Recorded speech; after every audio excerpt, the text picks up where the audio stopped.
Muchísimas gracias, doctora, y gracias a la Asociación Colombiana de Neonatología en el capítulo norte por la invitación. Espero compartir con ustedes en los próximos 30 minutos esta conferencia y estaré atento a la discusión posterior. Bueno, el tema que vamos a tratar es el manejo de prostanoides en hipertensión pulmonar severa, y el enfoque que quise darle es hacia la población neonatal. Estos son mis conflictos de interés. Y quiero empezar mencionando que hipertensión pulmonar es un concepto de difícil estadificación, teniendo en cuenta que no existe una enfermedad que pueda denominarse o que pueda nombrarse como hipertensión pulmonar. Realmente este es un estado fisiopatológico que se relaciona con enfermedad en el momento en el que la presión media de la arteria pulmonar comienza a aumentar y a mantenerse alta durante el tiempo. Y es la relación de esta presión media de la arteria pulmonar incrementada la que genera mortalidad en los pacientes. De una manera completamente arbitraria, se toma como definición de hipertensión pulmonar una presión media de la arteria pulmonar sostenida por encima de más de 25 milímetros de mercurio. Como ustedes pueden ver en esta gráfica, que es de donde deriva esta definición, el punto en el que comienza a generarse mortalidad cuando es mayor a la unidad es por encima de 20 unidades de presión en milímetros de mercurio. Pero es un punto de corte arbitrario lo que define enfermedad y es lo que ha determinado el concepto de hipertensión pulmonar. Luego, este estado fisiopatológico es un aumento sostenido de la presión media de la arteria pulmonar mayor o igual a 25 milímetros de mercurio.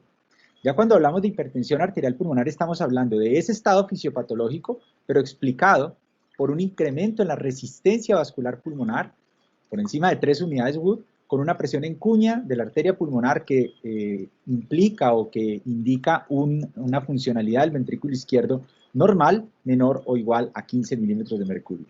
Allí está escrito entonces en este gráfico la definición de hipertensión arterial pulmonar, que sí sería una enfermedad. Este sí es una condición patológica. Hipertensión pulmonar es un estado fisiopatológico que puede estar presente aún dentro del concepto de normalidad. Esta es la definición que se ha utilizado para todos los estudios grandes en los que se han definido tanto clasificación, diagnóstica y la determinación de una terapia específica y el pronóstico de la enfermedad. En el 2018, en NISA, que es una reunión que se realiza cada 5 años, se tomó la decisión de ajustar el punto de corte de presión media de la arteria pulmonar para incluir un mayor número de pacientes. Pero realmente en la población infantil, nosotros actualmente estamos considerando como definición este punto de corte de más de 25 milímetros de mercurio para seleccionar los pacientes. Quiero que miren, antes de que se utilizaran prostanoides, esto fue en la década de los 90, cómo era el comportamiento de esta enfermedad en el tiempo.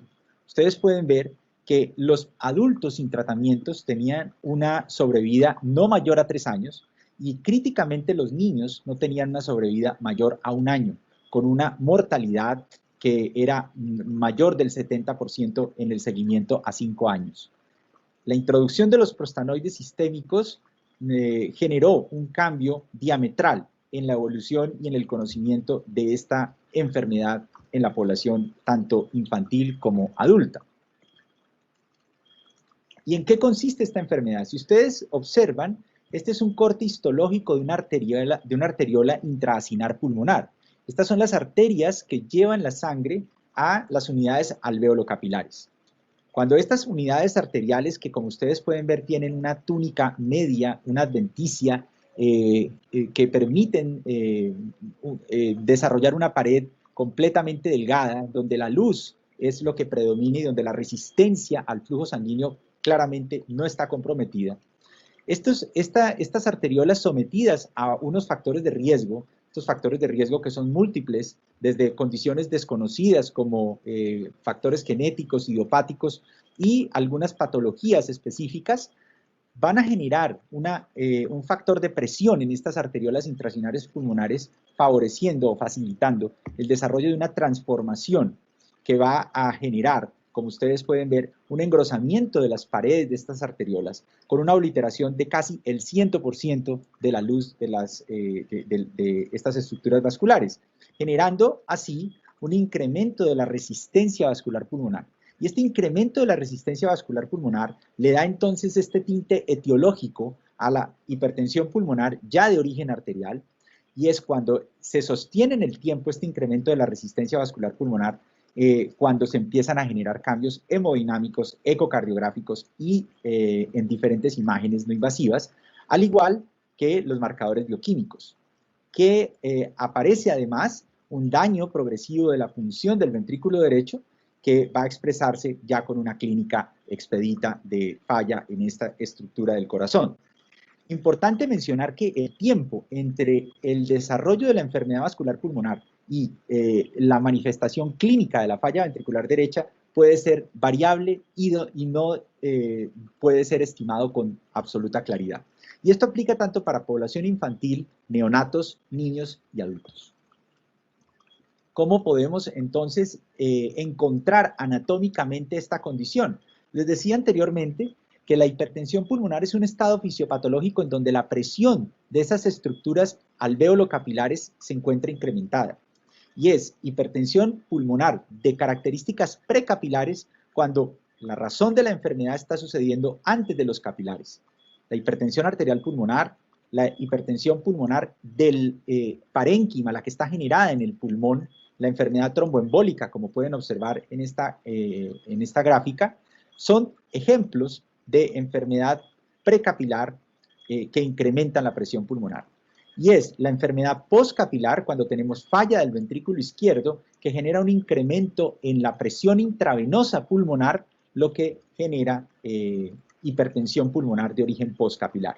Si ustedes observan las diferencias hemodinámicas de ambos tipos de hipertensión pulmonar, en las formas precapilares hay un incremento de la presión media de la arteria pulmonar, con un incremento de la resistencia vascular pulmonar y con una presión en cuña de la arteria pulmonar normal. Y se diferencia claramente de la postcapilar, en donde también tenemos un aumento de la presión media de la arteria pulmonar, pero con una presión en cuña aumentada y generalmente una resistencia vascular pulmonar normal. La clasificación etiológica ubica a estas formas precapilares, una de ellas, la hipertensión arterial pulmonar, en el grupo 1, y ustedes pueden observar que la hipertensión arterial pulmonar puede ser idiopática o puede ser asociada con patologías, pero muy importante, y para lo que nos compete en esta reunión, también está incluida la hipertensión pulmonar persistente del recién nacido. El grupo 2, que corresponde a las patologías cardíacas izquierdas, en donde básicamente lo que predomina en este grupo es la falla cardíaca izquierda y otras cardiopatías congénitas con obstrucción de los tractos de salida del ventrículo izquierdo. La hipertensión pulmonar de origen pulmonar, en la que están incluidas todas las enfermedades pulmonares del desarrollo y las enfermedades adquiridas que se acompañan de hipoxemia. La hipertensión pulmonar obstructiva, que es la hipertensión tromboembólica crónica o el grupo 4, y otras formas de hipertensión pulmonar que tienen mecanismos poco claros o no determinados aún, que están ubicadas en el grupo 5. Miren ustedes que la prevalencia pediátrica básicamente está ubicada en el grupo 1, en el grupo 2 y en el grupo 3. Allí vamos a encontrar la mayoría de los niños con hipertensión pulmonar, tanto la hipertensión arterial pulmonar como la hipertensión pulmonar del grupo 2 y la hipertensión pulmonar del grupo 3, siendo este el grupo más importante, son las formas de hipertensión pulmonar más importantes en la infancia. ¿Y dónde vamos a tener a los recién nacidos?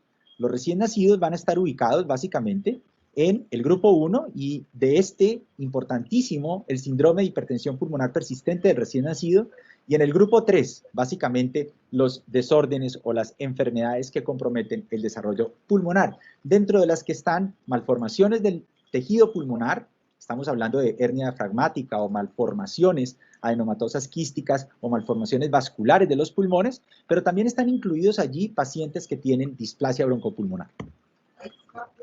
Recordando un poco la ontogenia vascular pulmonar, ustedes pueden observar en este gráfico que los diferentes momentos del desarrollo pulmonar van a tener una relación muy importante con el desarrollo de enfermedad vascular pulmonar, porque en edades tempranas de la formación del feto vamos a tener unas unidades alveolo-capilares que tienen un desarrollo vascular bastante inmaduro.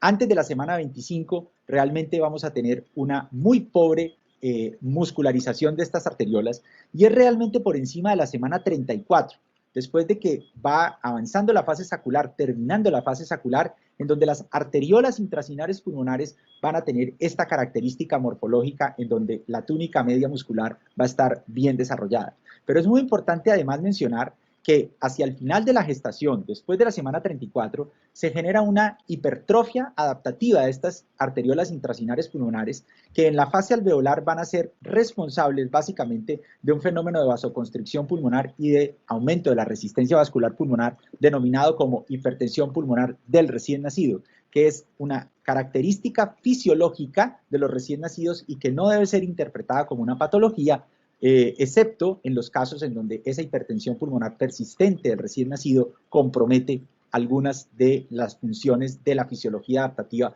que vamos a revisar a continuación. Y hay factores maternos como la hiperoxia materna, como los estados inflamatorios y algunas condiciones relacionadas con la fisiología del líquido pulmonar que pueden estar relacionadas con la persistencia de formas más graves de esta hipertensión pulmonar persistente del recién nacido.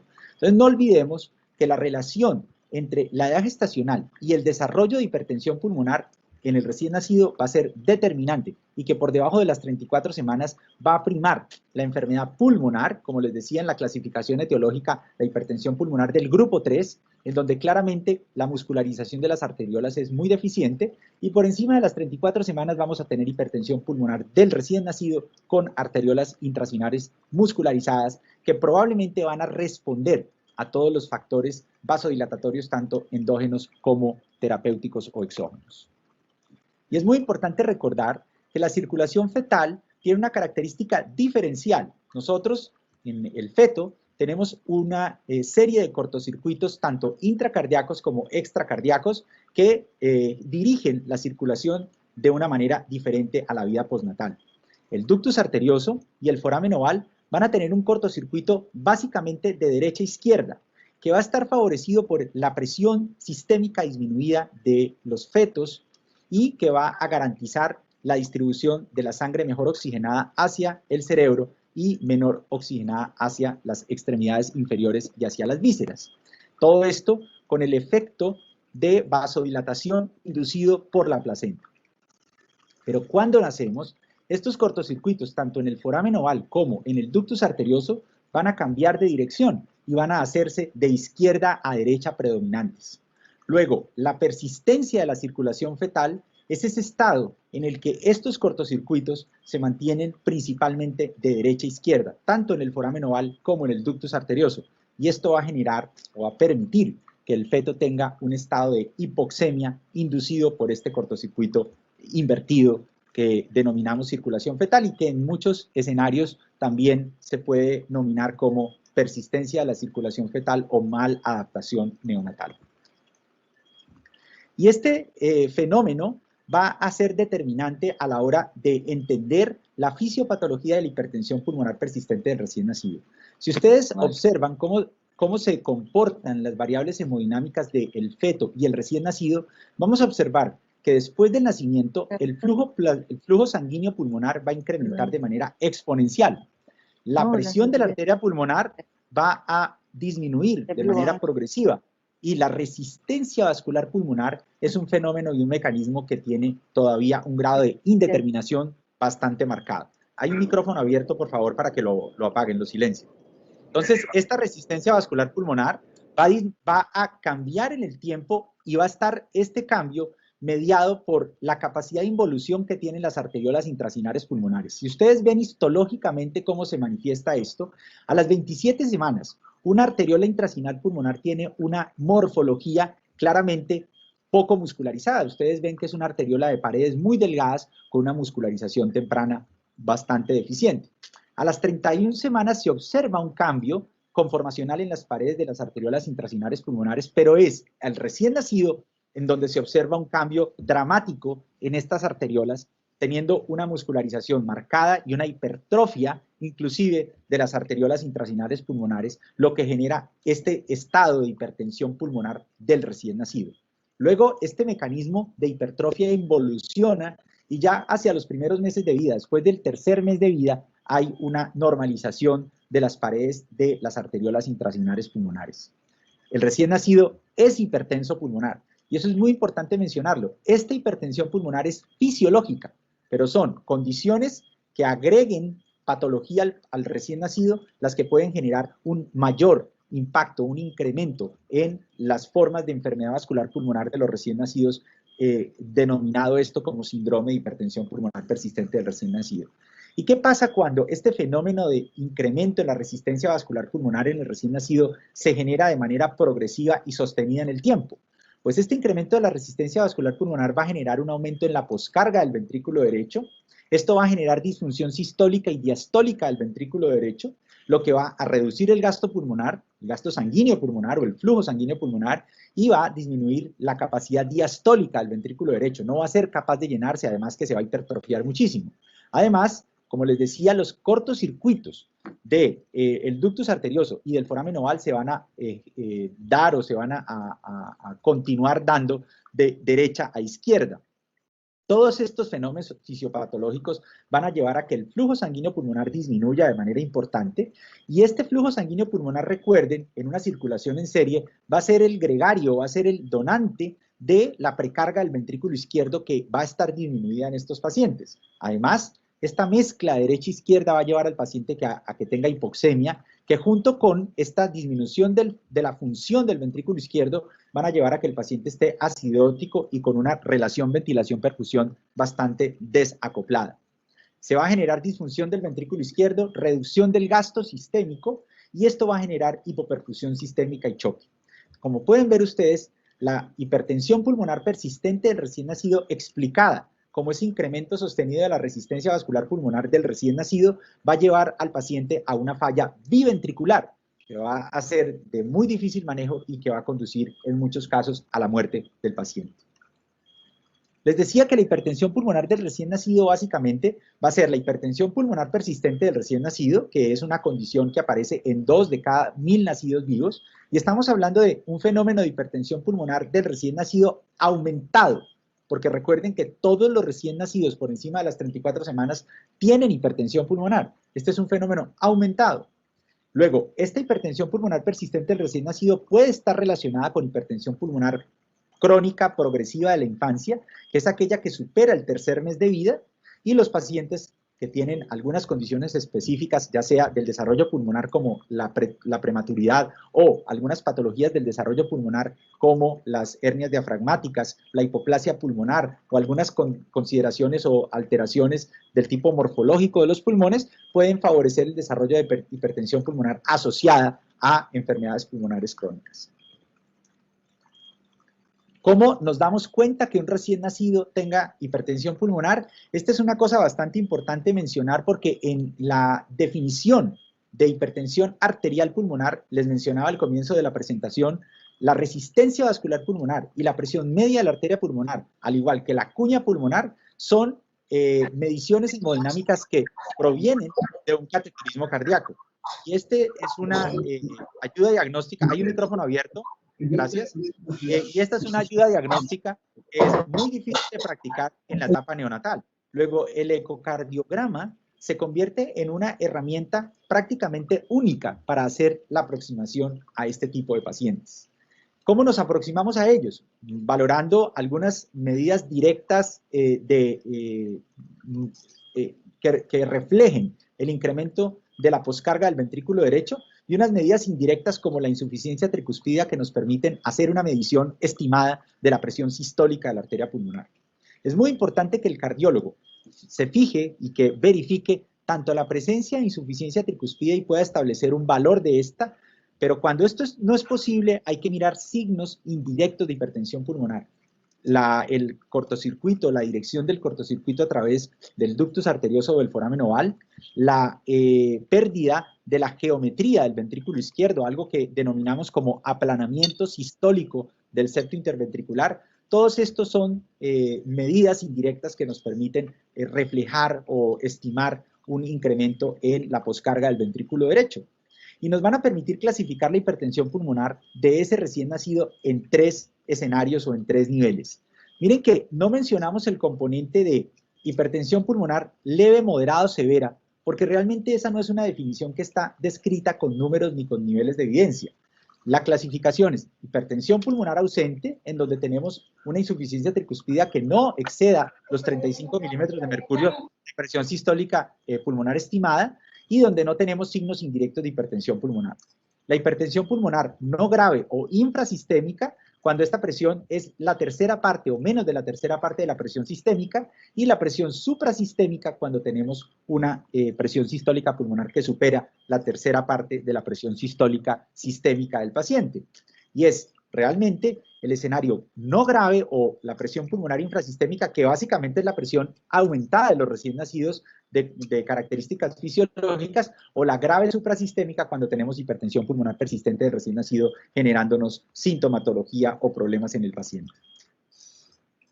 Esta es la persistencia de la circulación fetal con un incremento de la resistencia vascular pulmonar que va a generar esta poscarga aumentada del ventrículo derecho, que daña el ventrículo derecho y daña su función, además de perpetuar la fisiología de cortocircuito derecha-izquierda a través de los diferentes conductos y foramen oval del paciente. Principalmente en recién nacidos a término, hay hipoxemia más inestabilidad hemodinámica, y básicamente en pacientes en los que se ha presentado hipertensión pulmonar persistente del recién nacido, se ha relacionado esto con mortalidad que supera 3 a 4 veces el valor normal.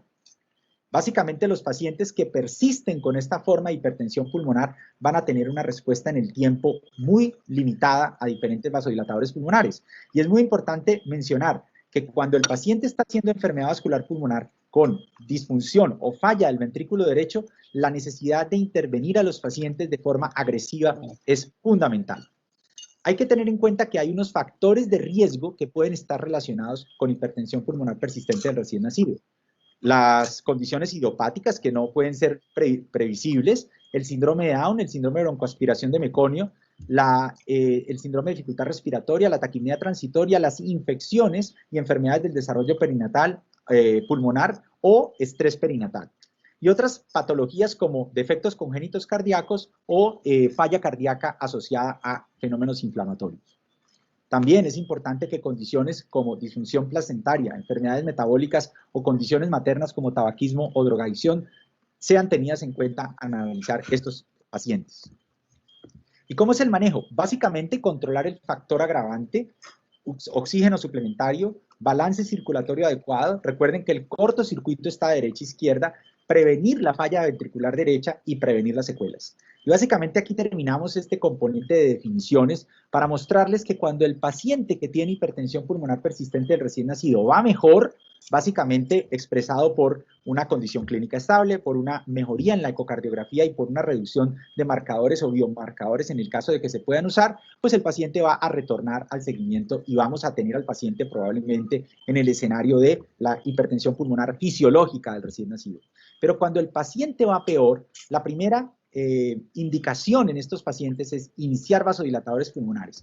Óxido nítrico, considerar algunos vasodilatadores pulmonares sistémicos como sildenafil, bosentan, prostaglandina E1 inclusive, pero cuando el paciente persiste en el tiempo con una falla terapéutica a estas estrategias, la indicación probablemente va a estar en el término de prostanoide sistémico y considerar ECMO en algunos pacientes.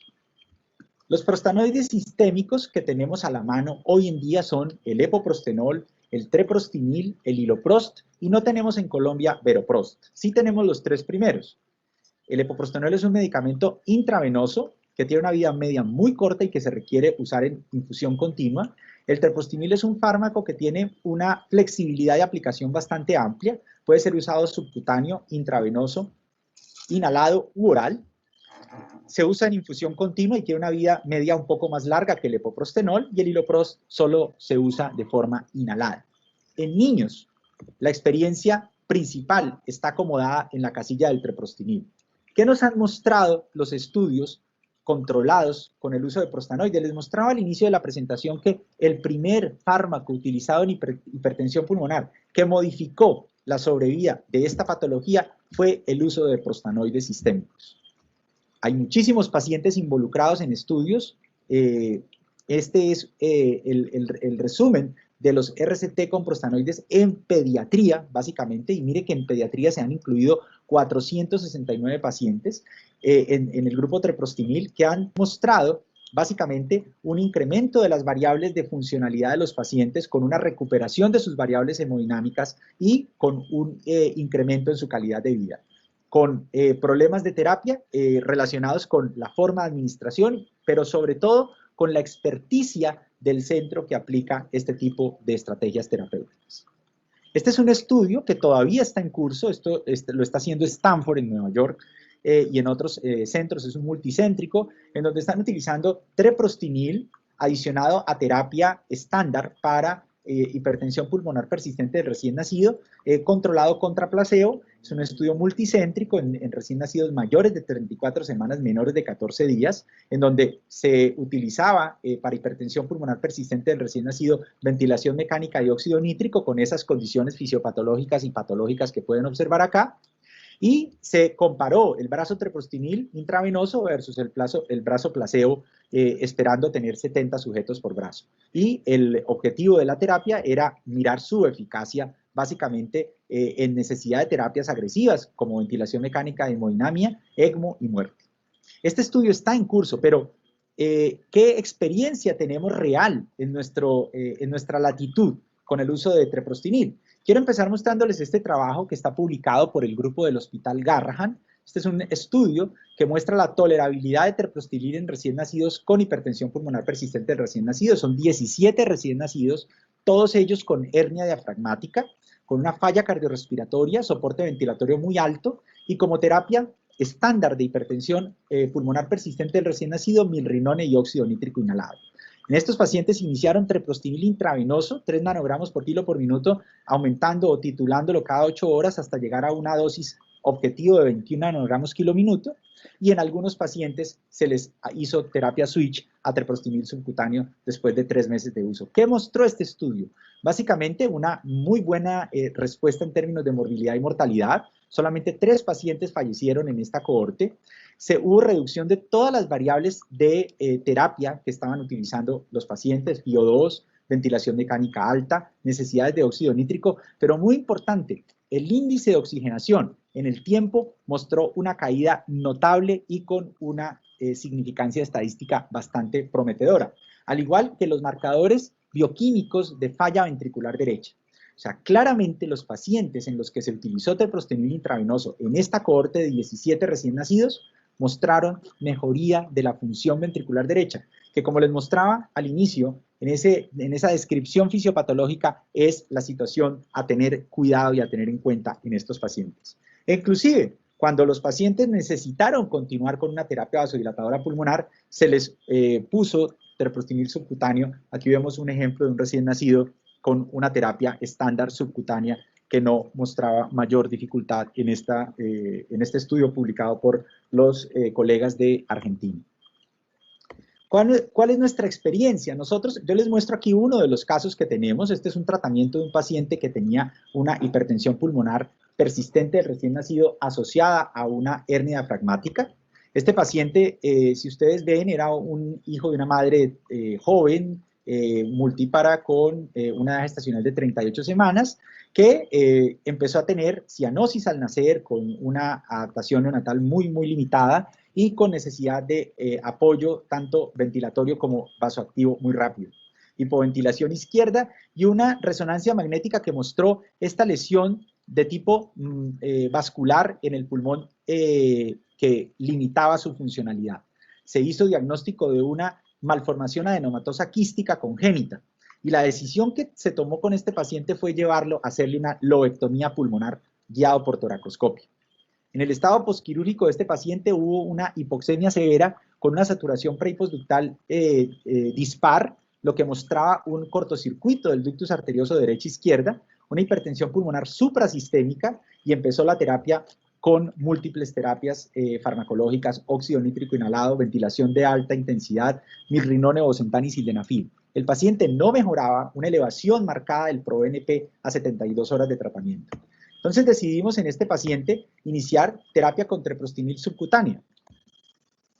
Treprostinil subcutáneo que fue siendo incrementado de a 3 nanogramos kilo minuto de manera progresiva, como lo hicieron en el estudio tanto del trial que se cursa en Estados Unidos como el grupo de Argentina, y lo que observamos en el tiempo es que este paciente empezó a tener un cambio en el cortocircuito a través de este ductus arterioso que antes era pleno derecha-izquierda y luego empezó a ser de izquierda a derecha. Miren en la excentricidad bastante alterada de este paciente en su ventrículo izquierdo con una casi inversión del septo interventricular, que ya en esta fase de tratamiento se observa una restitución de la geometría de este corazón y empezamos a notar en el paciente una reducción progresiva del BNP con una mejoría clínica que permitió retirar el soporte vasoactivo, el soporte ventilatorio de alta frecuencia, el óxido nítrico y dejarlo finalmente con una terapia estándar vasodilatadora pulmonar oral. Esta es una estrategia, el treprostinil intravenoso, que puede ser utilizada en pacientes recién nacidos con hipertensión pulmonar persistente del recién nacido durante el tiempo en el que el paciente tiene una hipertensión pulmonar suprasistémica con evidencia o signos de falla ventricular derecha. Hay reportes de casos en Europa en el que el uso de treprostinil fue determinante, como en estos dos casos en donde el paciente estaba prácticamente en una condición de hipertensión pulmonar suprasistémica y rápidamente se llevó a una condición normal. Pero muy importante, y quería mencionarles, y es que el paciente que recibe terapia intravenosa puede ser cambiado a terapia subcutánea porque este medicamento permite hacer esta transición. La seguridad y la eficacia de treprostinil en niños es alta. Ustedes ven, y a diferencia de lo que sucede en adultos, el manejo de las consideraciones de aplicación pues es bastante prometedor. Se puede utilizar por vía intravenosa y se puede utilizar por vía subcutánea y definitivamente mejora muchas de las características de seguimiento de los pacientes en el pretratamiento versus el tratamiento sostenido. Esto teniendo en cuenta que los pacientes pueden continuar con terapia vasodilatadora pulmonar avanzada que incluya el uso de un prostanoide sistémico, con una sobrevida, la probabilidad de sobrevida que es mayor a 85% por encima de 5 años de seguimiento. Tenemos una experiencia bastante importante con treprostinil subcutáneo y treprostinil intravenoso en la población infantil. Esta es nuestra experiencia. En este momento tenemos más de 10 pacientes con terapia y tenemos unos resultados bastante adecuados con el uso de esta terapia. Intravenosa con la bondad que no tenemos que trabajar en el tema del tejido, del dolor, que puede ser una de las complicaciones cuando utilizamos terapias con prostanoides sistémicos subcutáneos, y manejamos ya de manera bastante clara el tema del dolor en la forma de aplicación subcutánea. Mostrando en todos los casos, y por eso quería mostrarles este panel, digamos, de reporte de casos o de evidenciación de casos, que los pacientes empiezan a reducir las necesidades de terapia adjunta y empiezan a tener una reducción de su compromiso funcional, que es básicamente lo que se busca en estos pacientes. Con una tolerancia muy adecuada del treprostinil subcutáneo en población infantil. Estos son dos pacientes de nosotros en los que utilizamos treprostinil subcutáneo y miren la edad de los pacientes, es bastante bien tolerada por ellos, no hay una dificultad mayor, y lo que podemos observar en el tiempo es que el paciente tiene una mejoría notoria de la capacidad para hacer esfuerzos, inclusive teniendo unas dosis que son bastante altas en estos pacientes. Y miren nuestra evidencia de efectos adversos. Básicamente, cuando utilizamos treprostinil subcutáneo o esta forma de prostanoides, pues vamos a tener algunos problemas con el manejo del sitio donde se aplica el fármaco. Estos son ejemplos de 3 pacientes de nosotros. Miren cómo es la utilización de los diferentes sitios de aplicación, el abdomen, el brazo, la forma del apósito y la calidad de la piel en el sitio donde se aplica el fármaco, y cómo manejamos o resolvemos problemas que pueden ser causas de abandono y que pueden generar rechazo a la terapia. Increíblemente, en población infantil, y estamos teniendo de la mano al papá y a la mamá que están pendientes de esto, miren lo que sucedió con este ejemplo, por ejemplo, de paciente en donde hay un cambio muy marcado de las características de la piel donde se estaba aplicando el fármaco. La familia se manejó con mucha tranquilidad, se le hizo una reubicación del dispositivo y con el tiempo la zona enferma se mejoró y el paciente volvió a tener su piel completamente normal.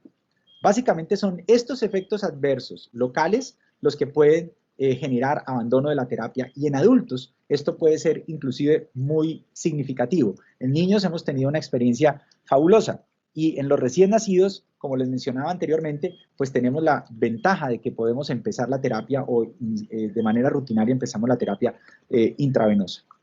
Entonces, para concluir, la presión pulmonar del recién nacido resulta fisiológicamente aumentada. La expresión de resistencia vascular pulmonar es proporcional a la muscularización de las arteriolas intracinares pulmonares.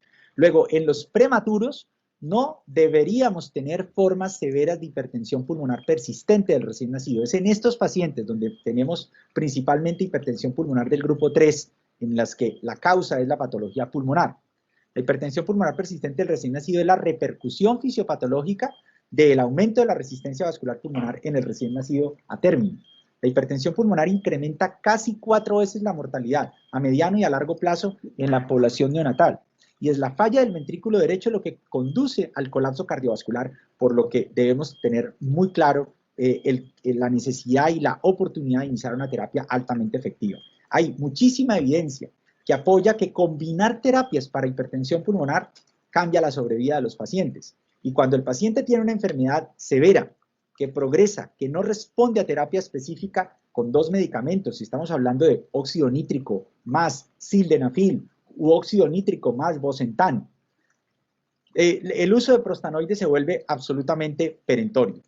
El treprostinil es el prostanoide sistémico con mayor experiencia en niños. Yo creería que es muy recomendable tenerlo como una herramienta terapéutica en la población neonatal y debe ser considerado en casos de hipertensión pulmonar persistente del recién nacido refractarios a manejo convencional. Tenemos que tener esta herramienta terapéutica a la mano y empezar su uso para aprender a manejar digamos, todo lo que es la preparación farmacológica y medir los resultados tanto positivos como algunos de las consideraciones especiales cuando se van a utilizar en esta población específica.